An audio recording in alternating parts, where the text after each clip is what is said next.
Hey everyone, Gill Gross here, post-match Daniil Medvedev versus Stefanos Tsitsipas, Cincinnati 2022 semifinal. If you're not here for spoilers, click off the video in 3, 2, 1. Huge win for Stefanos Tsitsipas in a matchup that hasn't treated him well, especially on hard court. It was 6-1 on hard court coming in. It is now 6-2 as Tsitsipas pulls through with a 3-set victory to advance to the final in Cincy, where he will meet Borna Coric, who's having an incredible run, which I'm very happy to see, but I couldn't watch the match because of all the rain delays, and they had to play the semis at the same time, which was unfortunate.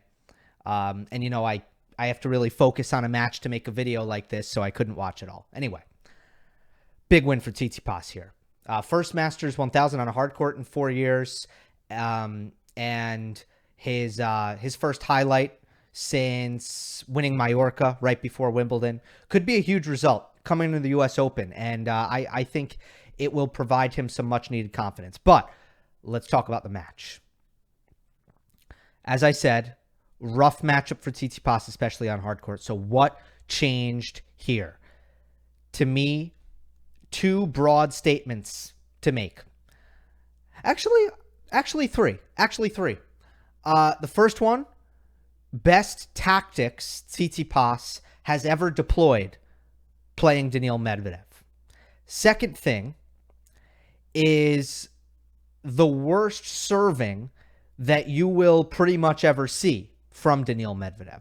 The third thing is the best returning that we've seen off of clay by Tsitsipas against Medvedev. Tsitsipas has never returned that well as he did against Medvedev off of clay. Mostly the first serve return. Second serve return, not so much. I'll get into why. So let me address those three things, starting with Tsitsipas's tactics. We talk about Medvedev's lateral quickness all the time.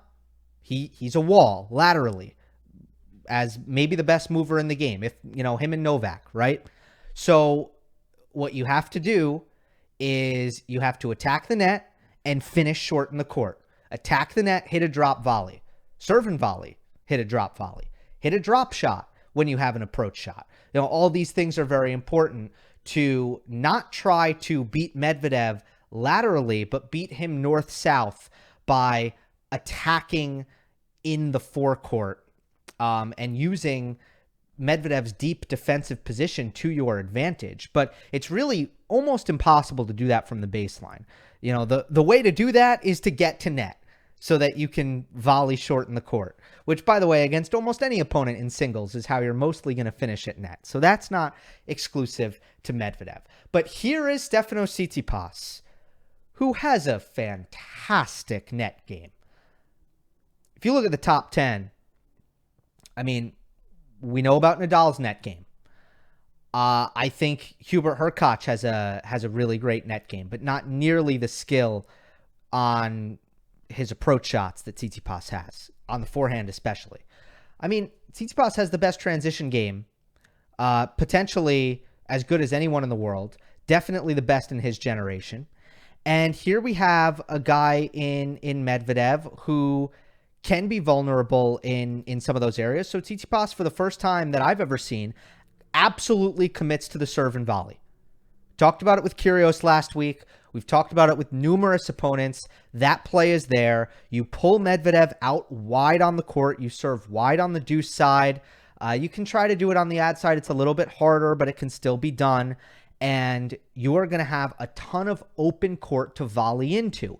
Now, Medvedev is going to hit a great return. He's probably going to laser it at your feet.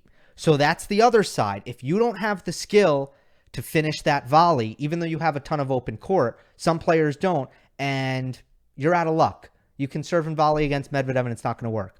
It's clear and obvious that Tsitsipas has those hand skills in the forecourt.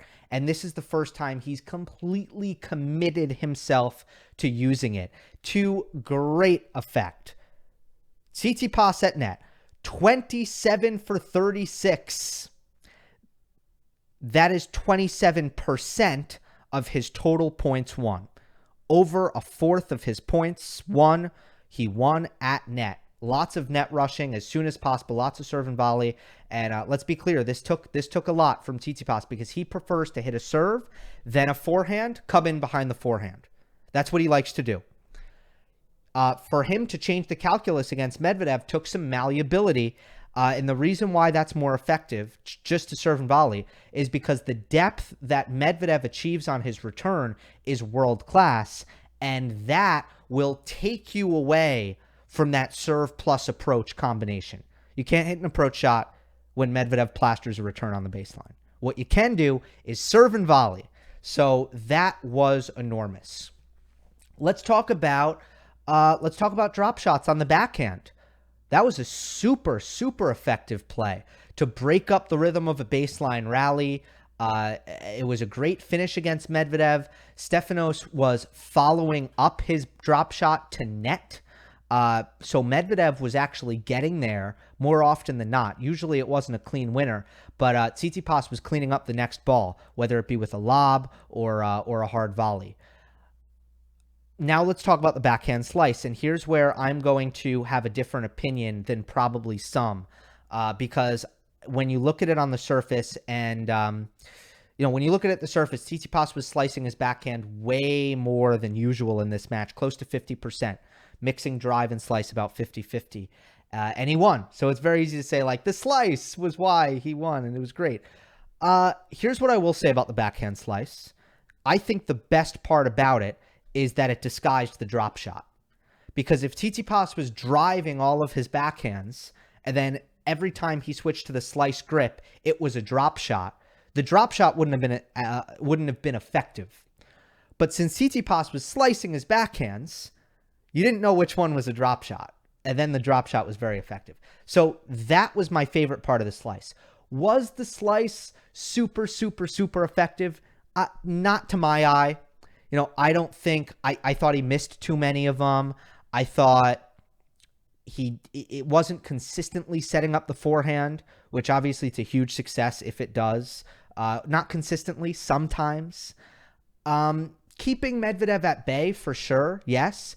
But all in all, watching the match, to my eye, it didn't look like the slice was an enormous advantage. That said, it wasn't a disadvantage either. So it was fine. To me, the big parts of Steph's game plan and his variety were getting creative with the serve and volley and the drop shot. Really just, and especially the attacking net. Because if you look at the raw numbers, 27 points won at net is a super significant number. I said at the top, moving on to the next topic, awful serving by Medvedev. Let me back up that statement. I said it was as bad as you'll see him serve. Let me back up that statement. He hit 2 aces. That is his worst number since he played Hurkacz in March in Miami, when he also had 2. 11 double faults. That is his worst number since over a year and a half ago. That's his worst number since January 2021, when he hit 13 of them in a match against Alexander Zverev at the ATP Cup. 49% first serves in. He was actually that bad recently, worse, 42% against Berankis, just earlier this month. But if you go back further to put into context how bad 49% is compared to what he's usually able to do, that is just his 3rd time below 50% since the start of the 2021 season. So statistically, this was as bad as Medvedev is pretty much ever going to serve. And the eye test, I thought, backed that up.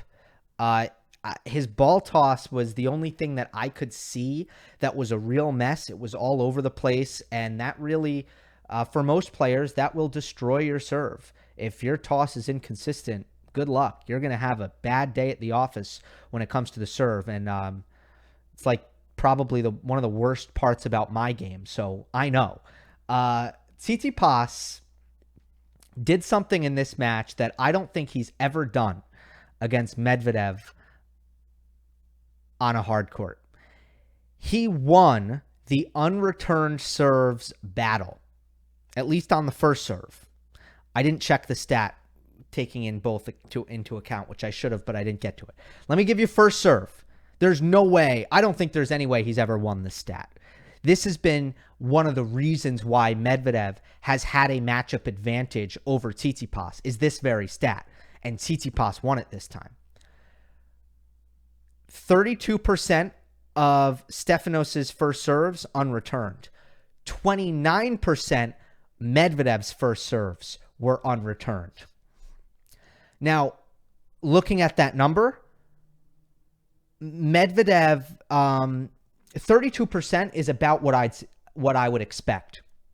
So that's like a fine day by Tsitsipas, pretty good returning by Medvedev. In fact, most players would probably be worse than that against Tsitsipas in quick conditions like Cincinnati. So 32%, that's not a crazy number. But 29% for Medvedev, that is a crazy number. A good block returns from Tsitsipas. Obviously, he played Isner in the previous round. I thought he hit some good block returns against Isner as well. I wasn't impressed with other aspects of that performance, but the block returning I was. And boy, he neutralized Medvedev's first serve. Now, was Medvedev hitting his spots very well? No. You can look at the spread, and it wasn't great at all. Again, he wasn't controlling his serve. So, that is true. But I also think you need to give a lot of credit to Tsitsipas because there have been points in his career where he would have no chance of doing as well as he did tonight against Medvedev's first serve, just getting the ball back in play. Now, I want to include something that I would have been talking about had Tsitsipas lost the match. And I still feel the need to include it because it's so interesting.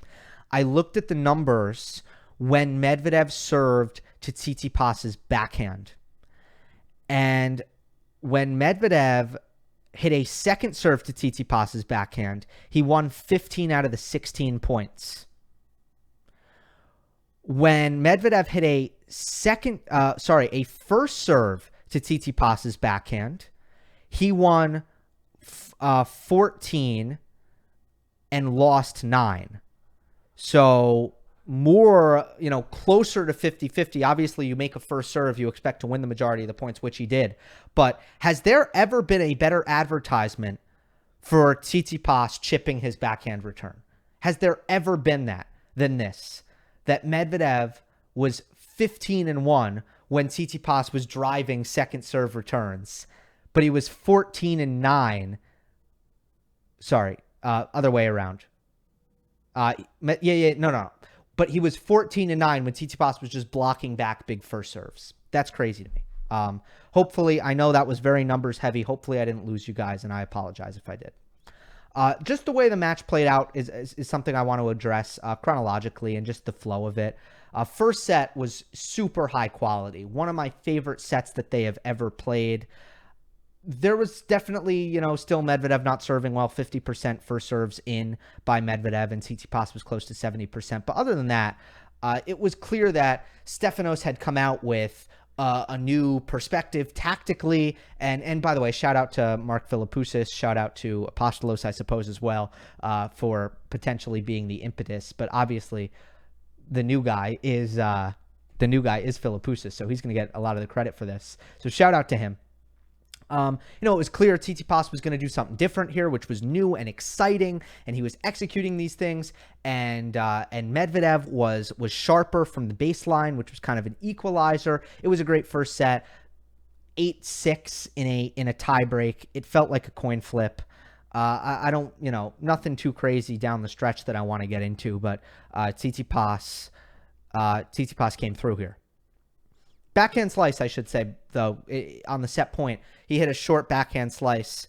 Medvedev missed a mid-court forehand. So you could say the slice won him the first set in crunch time there. You could.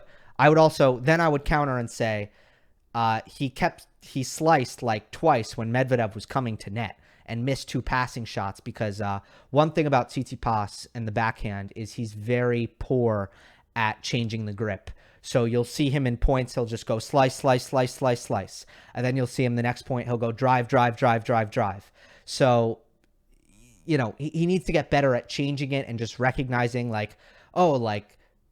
Medvedev's coming in. Got to change my grip and hit a drive to hit the pass. So anyway, I digress. So after this first set, which was a coin flip, Then I really thought poor serving became the story. I mean, Tsitsipas, total crash in the serving quality. 3 double faults in the second game of the second set. That's how to get broken. Then he goes down 2 breaks of serve, and it's 4-love. By the time it's 4-love, Tsitsipas's first serve percentage is 33%. And he almost came back because then Medvedev started playing really terrible from up 5-love. And Tsitsipas regained his focus and got back to his level. Then in the third set, Medvedev hit 4 double faults at 2-3 to give the breakaway in the third set. You know, poor serving, kind of after a first set that I so enjoyed. I thought it was phenomenal. I thought it was a great level. I was really excited. After that, poor serving kind of became the story. Poor serving. By both, because if Tsitsipas served okay, he probably wins this in straights. I do want to say Tsitsipas's forehand just down the stretch there looked as confident as I've seen it since Monte Carlo in the last couple games to close it out, especially. It was a little bit, it took the forehand a little while to get into the match. He went down an early break. Tsitsipas did, mostly because the forehand just came out the gates tight. But once it got going, it was a really good shot, and we all know that's his most important shot. And that's the shot that I think has let him down at times in 2022, a little bit more often than it did last year. So good to see that shot firing, and that was a key as he closed it out. Really strong and convincing last couple service games from Tsitsipas, and he comes out of it with the victory, advances to the final. Big result for him. Hope you enjoyed. Don't forget to subscribe, and I'll see you next time.